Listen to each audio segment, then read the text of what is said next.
Nous avons vu ensemble plusieurs techniques de dessin sous Illustrator.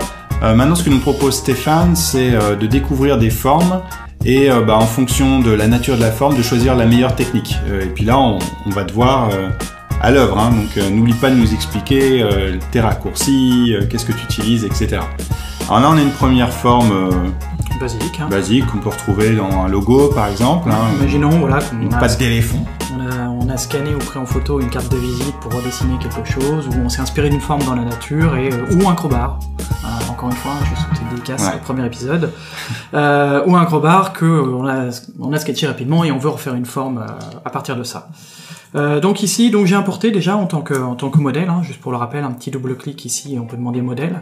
Hein, ça permet de baisser l'opacité de la forme de base. Ouais, donc là, l'objectif, c'est de redessiner dessus dans la calque. Voilà, donc tu vas refaire cette forme. Je vais refaire cette forme ici. Donc ici, ce que je vais faire, je vais revenir en mode normal et je vais prendre. Donc on avait vu d'abord le bon raccourci, c'est A pour prendre la flèche blanche et P avant de prendre la plume. Le fameux AP. Donc ici, on va se concentrer sur cette forme-là. En fait, ce que je vais tâcher de voir quand je redessine une forme, surtout là si c'est des formes un petit peu ovoïdes, un peu avec de la rondeur, hein, c'est des formes filaires, bien on va faire juste des points, des clics, hein, tout simplement. Je vais essayer d'identifier où sont en fait les points, le point le plus haut, le point le plus côté, et en fait où sont les points importants lorsqu'on va dessiner un quart de courbe ou un quart de cercle. Okay, donc ici qui peuvent être étroitisés, etc. Donc là, moi j'identifie clairement un point, 2 points, 3 points, le point le plus bas ici, le point le plus haut sur cette forme-là. Ok. Donc plusieurs façons de faire. Je peux très bien faire une façon très simple pour les débutants. Du coup, je mets les points là où je pense qu'ils doivent être. Donc ça te fait des droites parce que tu laisses pas appuyer. Exactement.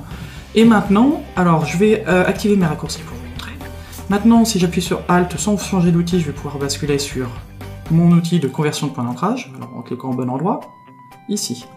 Et je vais pouvoir ressortir des droites. Okay. Donc même principe, je vais pas trop loin, bon voilà c'est pas parfait, mais c'est pas grave, c'est juste un point de départ, tout simplement. Ici si je reviens, excusez-moi, hop, il faut que je resélectionne mon tracé, de temps en temps je l'avais désélectionné, et je vais pouvoir ici travailler. Ok, t'es pas loin déjà. Là je suis pas loin. Maintenant, il y a des fois où je pourrais pas, parce qu'il faudra peut-être ajouter un point intermédiaire. Alors je peux toujours reprendre ici mon point, le redéplacer, etc., etc. Avec les flèches de mon clavier aussi, je peux parfois ajuster, parce que parfois le magnétisme, qui est très très bien, mais va pouvoir nous embêter. Le magnétisme, c'est ce qui va nous permettre de venir se caler sur des éléments qui existent dans le document, comme les repères commentés, hein, c'est ce que vous voyez en survol quand je passe des petites informations en survol, d'alignement, etc. Donc ça, parfois, on peut les désactiver. Et avec les flèches, parfois, c'est très pratique d'être sur les repères commentés et juste d'utiliser la flèche pour refaire un petit calage. Okay. Donc ici, si je viens un petit peu me concentrer juste sur cette zone-là pour premier temps. Donc là, je pourrais très bien essayer de venir retravailler. Et là, on va s'apercevoir que dans ce cadre-là, je peux mettre majuscule aussi pour garder toujours mon horizontal ici. Pas une obligation, mais je trouve qu'on a des cours plus propres. Et là, si je m'aperçois que j'y arrive pas, il va peut-être être le temps de rajouter un point. Okay. Donc là, on voit, au summum de la courbure, je vais prendre un petit peu avant, je prends ma flèche blanche, et je vais pouvoir, par exemple, rajouter un point ici, peut-être le modifier. Alors, il y a des fois, ça marche le premier coup, la petite technique de prendre un point, non pas au milieu, mais redéplacer, on va voir ça tout de suite. Ici, par exemple, vous voyez le milieu, donc là, ça commence à décrocher, là, ça commence à décrocher. Donc là, si je prends, par exemple, un point juste ici, pas au milieu, mais juste un petit peu en retrait, et que je le déplace, généralement, je vais avoir la possibilité, bon là, je sais pas ce qui est l'effet des mots, d'habitude, ça marche très bien, ça dépend du côté, et on va pouvoir très facilement, voilà, ici, ça marche mieux, de ce côté-là. Okay. Pouvoir très facilement, en fait, rajouter des courbes et le déplacer. Alors, mettez pas toujours, mon conseil était de pas mettre toujours au milieu, en fait, du décroché, hein, si je reviens ici. Voilà, ici, on pourrait tenter de mettre un point ici, je vais le déplacer ici, mais du coup, après, je dois remodifier peut-être cette poignée-là, plus celle-là, etc. Okay, ce qui est possible aussi. Et vous remarquez bien que j'utilise la flèche blanche et que j'utilise pas ce point. Donc beaucoup de gens vont faire ça. Okay. Concrètement, je suis en train de casser. Ah, t'es en train de... Okay. Tu casses la symétrie entre tes... Alors, ce qui n'est pas très grave, parce que là, optiquement, c'est bon, mais parfois, on va avoir des petits décalages, et si vous avez besoin de faire des agrandissements, vous allez le voir, et vous allez perdre, en fait, en qualité. Ah, je vois très bien de quel défaut tu parles. Voilà. Alors, juste petite info, là, si tu veux changer, parce que là, tout ce que tu fais est en vert. Oui. tu vois, les infos, etc. Si tu veux changer en rouge, par exemple, alors là, c'est la couleur du calque. C'est la couleur que l'on a ici d'assistant du calque. Alors moi, j'ai mis une couleur verte aussi, là. Ouais. C'est une couleur que j'aime bien quand je redessine, avec un fond du gris. Mais il y a aussi la couleur des assistants, en fait, ici, du calque. Et la couleur des assistants, c'est... Ici. En double-clic sur ton calque, dans une zone où il n'y a pas de nom. Et là, par exemple, ici. Ce tracé sélectionné. Et si je désélectionne mon tracé, là, on voit que la couleur de mon tracé était verte. D'accord. Ok. Voilà. Donc ici, voilà, donc on va pouvoir s'amuser à redéplacer un petit peu les éléments ici. Et vous voyez que très rapidement, on va pouvoir rajouter des points, remodifier ici les éléments. Petite astuce aussi qui est souvent méconnue, qui demande un petit peu de pratique, okay, c'est qu'on a la possibilité, quand on a la flèche blanche, donc on peut modifier les poignées ici, mais on peut aussi modifier en prenant la courbe. Alors c'est un petit peu touchy parce qu'il va falloir faire plusieurs choses. Donc sans rajouter de points. Là en fait, c'est surtout, au lieu de manipuler cette poignée-là, et ensuite cette poignée-là, je peux prendre la courbe et manipuler. Et là, il fait les deux. Si je me rapproche d'un point, il baisse son influence, comme vous voyez là. Si je me rapproche de l'autre, il baisse son influence. Ça, c'est si la flèche blanche. Flèche blanche, ouais. Sur le tracé et non pas sur le point. Et il y a des fois, ça peut être beaucoup plus intuitif de trouver une courbure de cette manière-là que de manipuler avec les deux poignées. Hein, donc c'est des petites choses toutes bêtes. Donc après, ici, j'aurai à peu près les mêmes principes.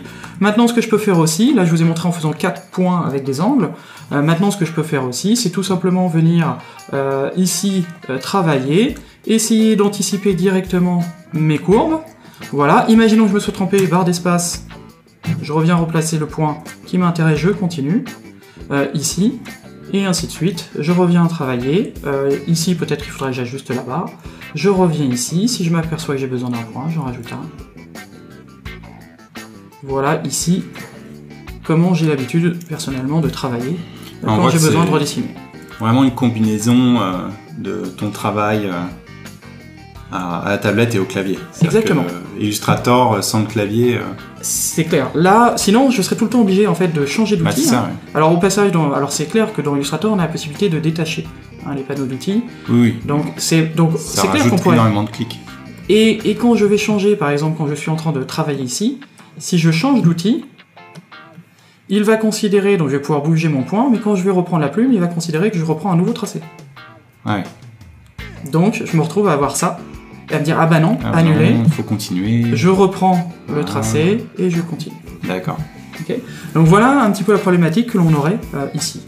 Et puis pour le cercle, je vais pas m'embêter, vu que c'est un cercle, il y a des primitives, ça sert à ça.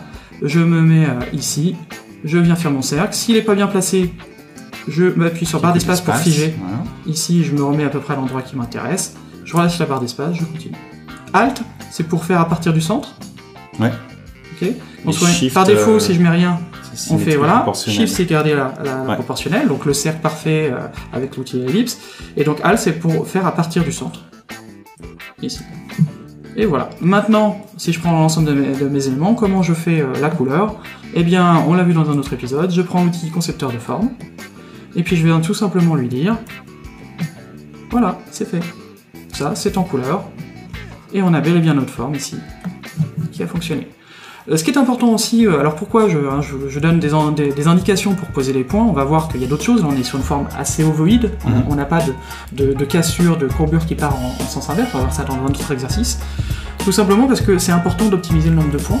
Alors c'était important à l'époque du PostScript, voilà, donc à l'époque de nos fondateurs, envoyer aux imprimantes, parce que quand il y avait trop de points, ça pouvait être très difficile pour les RIP, les interpréteurs, en fait, de travailler. Donc c'était déjà important d'optimiser les points, et c'est extrêmement important aussi sur le web design pour faire du SVG en sortie, pour alléger le poids, faciliter les calculs, etc. Donc ça, c'est quelque chose d'extrêmement pratique à faire.